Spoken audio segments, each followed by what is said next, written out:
Guys, এখন আমরা যেতে চলেছি বড়দিনের মেলায়। চলুন দেখতে থাকুন মেলায় গিয়ে কি করি না করি সবটাই। মেলায় যাওয়ার উদ্দেশ্যে বাড়ি থেকে বেরিয়ে পড়েছিলাম, দেখলেন তো। বেরোতে না বেরোতেই পৌঁছেও গেছি। আমাদের বাড়ির থেকে চার্চের মেলা খুব একটা বেশি দূরত্ব নয়, আমাদের বাড়ির থেকে মিনিট 5-7 মতন দূরত্ব।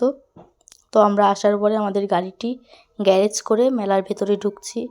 মেলার দু সাইডে রাস্তার দুই ধার দিয়ে ছিল এরকম সমস্ত রকম জিনিসের দোকান, অনেক খাবারের দোকান, খেলনার দোকান, বাচ্চাদের নানা রকম জিনিসের দোকান। এই দিকটা ছিল ফুচকা স্টল, ঘুগনি স্টল, আরও মেলা মানেই তো খাওয়া, তো অনেক অনেক রকমের খাবার দাবার অনেক কিছু ছিল।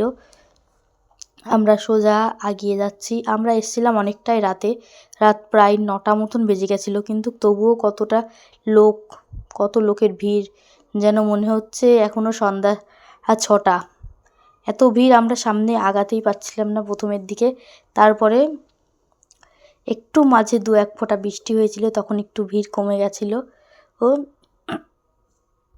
আমরা আসতে যেহেতু লেট করে ফেলছিলাম, ওই কারণে চার্চ বন্ধ করে দিয়েছিল। যে আমরা চার্চের ভিতরে ঢুকলাম, কিন্তু চার্চে নাকি বন্ধ করার সময় 8:30, 3:30-র সময় চার্চ খোলে এবং 8:30-টার সময় বন্ধ করে দেয়। তো আমরা তো জানতাম না, আমাদের এটা প্রথম অভিজ্ঞতা। সেই জন্য আমরা চার্চের ভিতরে ঢুকতে পারলাম না, মানে ভেতরটাই ঢুকতে পারলাম না। গেটের মুখ থেকে আমাদের প্রশাসনের লোক, পুলিশরা সবাই বলল যে আজকের মতন চার্চ এখানেই বন্ধ, আবার যদি দেখতে হয় তো কালকে এসে দেখবে। তো আমরা আর কি করব, চার্চের ভেতরে আমাদের যেহেতু ঢোকা হলো না, তাই মেলাটাই একটু ঘুরে দেখে নিচ্ছিলাম। পুরো মেলাটা অনেকটা বড়ই বসেছিল মেলাটা।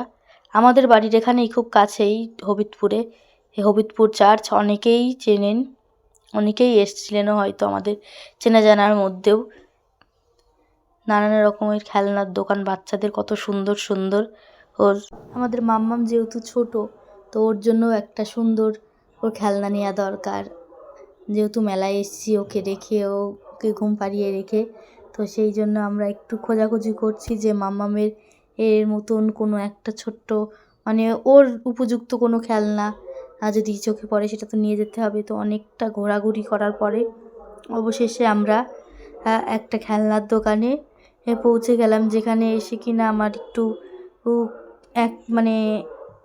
একটুখানি একটা জিনিস, একটা পুতুল দেখে খুবই ভালো লাগলো, পছন্দ হলো। ওই জন্য আমরা ওই দোকানটায় এসে দাঁড়ালাম। দাঁড়ানোর পরে ওই লোকটা, মানে কাকুটাকে, দোকানের যে কাকুটা ছিল, ওনাকে জিজ্ঞেস করলাম যে এই পুতুলগুলোর কত কি দাম আছে। তো বলল কাকুটা।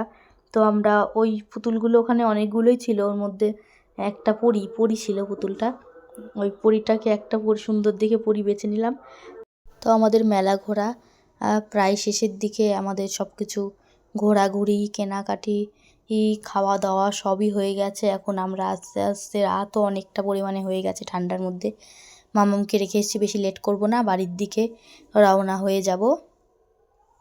এই যে আমরা মেলার থেকে ঘুরে চলে এসেছি। এই যে আমার মামামের জন্য এই পুতুলটি নিয়েছি, আর এই যে বাড়ির জন্য জিলিপি নিয়ে চলে এসেছি। ভিডিওটা ভালো লাগলে অবশ্যই লাইক, কমেন্ট, শেয়ার করবেন। আর আমাদের চ্যানেলে নতুন হলে চ্যানেলটিকে সাবস্ক্রাইব করে পাশে থাকা বেল আইকনে ক্লিক করে পাশে থাকবেন। আর শুভরাত্রি।